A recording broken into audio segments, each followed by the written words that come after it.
सुप्रभात प्यारे बच्चों। आज हम कक्षा 7वीं में बाल महाभारत कथा में पाठ 25 राजदूत संजय पढ़ेंगे।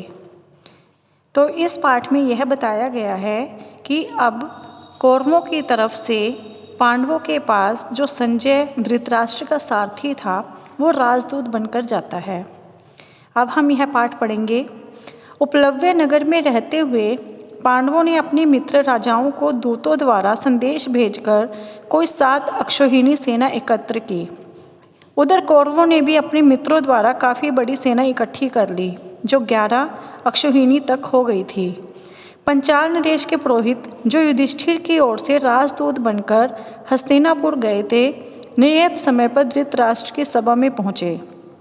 यथाविधि कुशल समाचार पूछने के बाद पांडवों की ओर से संधि का प्रस्ताव करते हुए वह बोले, युधिष्ठिर का विचार है कि युद्ध से संसार का नाश ही होगा और इसी कारण वे युद्ध से घृणा करते हैं। वे लड़ना नहीं चाहते, इसलिए न्याय तथा पहले के समझौते के अनुसार यह उचित होगा कि आप उनका हिस्सा देने की कृपा करें। इसमें विलंब न कीजिए। यह सुनकर विवेकशील और महारथी भीष्म बोले, यही न्यायोचित है कि उन्हें उनका राज्य वापस दे दिया जाए। भीष्म की बात कर्ण को अप्रिय लगी। वह बड़े क्रोध के साथ भीष्म की बात काटकर दूत की ओर देखता हुआ बोला, 13वां वर्ष पूरा होने से पहले ही उन्होंने प्रतिज्ञा भंग करके अपने आप को प्रकट कर दिया है, इसलिए शर्त के अनुसार उनको फिर से 12 वर्ष के लिए वनवास भोगना पड़ेगा।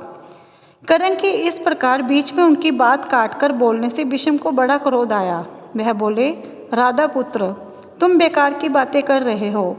यदि हम युधिष्ठिर के दूत के कहे अनुसार संधि नहीं करेंगे तो निश्चय ही युद्ध छिड़ जाएगा और उसमें दुर्योधन आदि सबको पराजित होकर मृत्यु के मुंह में जाना पड़ेगा।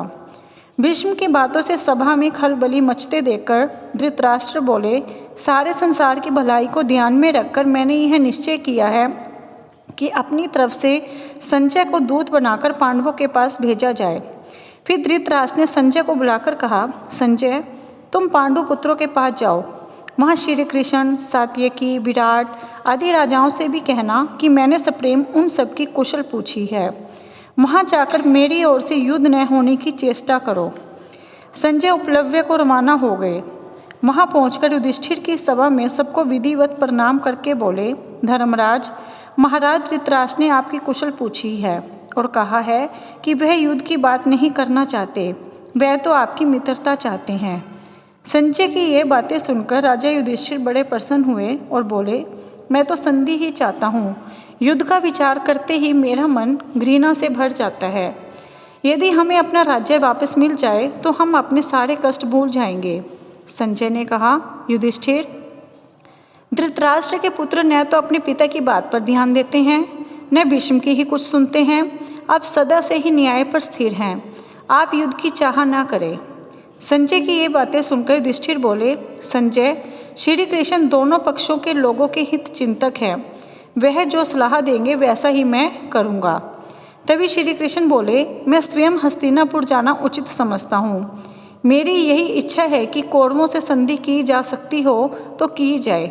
श्री कृष्ण के बाद युधिष्ठिर फिर बोले, संजय, कौरवों की राजसभा में जाकर महाराज धृतराष्ट्र को मेरी तरफ से प्रार्थना पूर्वक संदेश सुनाना कि कम से कम हमें 5 गांव ही दे दें। हम पांचों भाई इसी से संतोष कर लेंगे और संधि करने को तैयार होंगे। युधिष्ठिर का यह संदेश लेकर संजय पांडवों तथा श्री कृष्ण से विदा होकर हस्तिनापुर को रवाना हो गए। राजसभा में आकर उन्होंने युधिष्ठिर की सभा में जो चर्चा हुई थी उसका सारा हाल कह सुनाया। संजय के इस प्रकार कहने पर भीष्म दुर्योधन को दोबारा समझाने के बाद धृतराष्ट्र से बोले, राजन, कर्ण बार बार यही दम भर रहा है कि खत्म कर डालूंगा, किंतु मैं कहता हूँ कि पांडवों की शक्ति का 16वां हिस्सा भी उसमें नहीं है। तुम्हारा पुत्र उसी के कहे में चलता है और अपने नाश का आप ही आयोजन कर रहा है। विराट नगर पर आक्रमण करते समय जब अर्जुन ने हमारा दर्प चूर कर दिया था तब कर्ण वहीं तो था।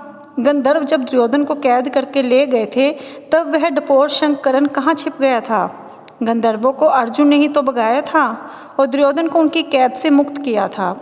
इसके बाद धृतराष्ट्र ने संतप्त होकर दुर्योधन को समझाया, बेटा, भीष्म पितामह जो कहते हैं वही करने योग्य है। युद्ध न होने दो, संधि करना ही उचित है। दुर्योधन, जो यह सब बातें सुन रहा था, उठा और अपने पिता को साहस बंधाता हुआ बोला, पिताजी, आप भी कैसे बोले हैं, जो यह भी नहीं समझते हैं कि स्वयं युधिष्ठिर हमारा सैन्य बल देखकर घबरा उठे हैं और इसी कारण आधे राज्य की बात छोड़कर अब केवल 5 गांव की याचना कर रहे हैं। क्या उनकी इस 5 गांव वाली मांग से यह सिद्ध नहीं होता है कि हमारी 11 अक्षौहिणी सेना देखकर युधिष्ठिर के मन में भय उत्पन्न हो गया है?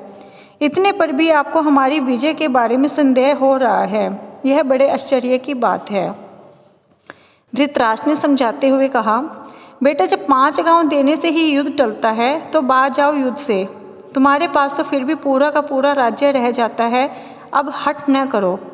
लेकिन इस उपदेश से दुर्योधन चिढ़ गया और बोला, मैं तो सुई की नोक के बराबर भूमि भी पांडवों को नहीं देना चाहता हूँ। आपकी जो इच्छा हो करें, अब आपका फैसला युद्ध भूमि में ही होगा। यह कहता कहता दुर्योधन उठ खड़ा हुआ और बाहर चला आया। सभा में खलबली मच गई और इस गड़बड़ी में सभा भंग हो गई। इधर संजय के उपलब्ध से रवाना हो जाने के बाद युधिष्ठिर श्री कृष्ण से बोले, वासुदेव, संजय तो महाराज धृतराष्ट्र के मानो दूसरे प्राण हैं। उनकी बातों से मुझे महाराज के मन की बात स्पष्ट रूप से मालूम हो गई है। मैंने तो कहला भेजा है कि मैं तो केवल 5 गांव से ही संतोष कर लूँगा, किंतु ऐसा लगता है कि वे दुष्ट इतना भी कर देने को तैयार नहीं होंगे। इस बारे में आप ही सलाह दे सकते हैं। युधिष्ठिर की बातें सुनकर श्री कृष्ण ने कहा, युधिष्ठिर, मैंने भी एक बार स्वयं हस्तिनापुर जाने का इरादा कर लिया है। तुम लोगों के सब तवों को युद्ध से बचाने की चेष्टा करूँगा। यदि मैं सफल हुआ तो इससे सारे संसार का कल्याण होगा। युधिष्ठिर ने कहा, श्री कृष्ण, मुझे लगता है कि आप वहाँ न जाएं। दुर्योधन का कोई ठिकाना नहीं है कि वह कब क्या कर बैठे। मुझे भी यह है कि कहीं वह आप पर भी प्रहार न कर दें। श्री कृष्ण बोले, धर्मपुत्र, मैं दुर्योधन से भली भांति परिचित हूँ, फिर भी हमें प्रयत्न करना ही चाहिए।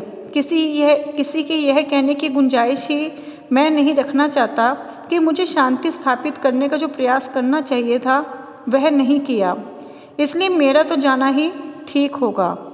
इतना कहकर श्री कृष्ण हस्तिनापुर के लिए विदा हुए। अब हमने इस पाठ में पढ़ा कि पहले संजय पांडवों के पास दूत बनकर आता है और अब पांडवों की तरफ से जो श्री कृष्ण जी हैं वो हस्तिनापुर शांति दूत बनकर जाएंगे। तो बच्चों, आपको यह पाठ अच्छे से समझ में आ गया होगा और सभी बच्चे इस पाठ को ध्यान से पढ़ेंगे, वीडियो भी ध्यान से सुनेंगे और सभी बच्चे इसके अभ्यास कार्य पत्रिका को भी ध्यानपूर्वक करेंगे। धन्यवाद।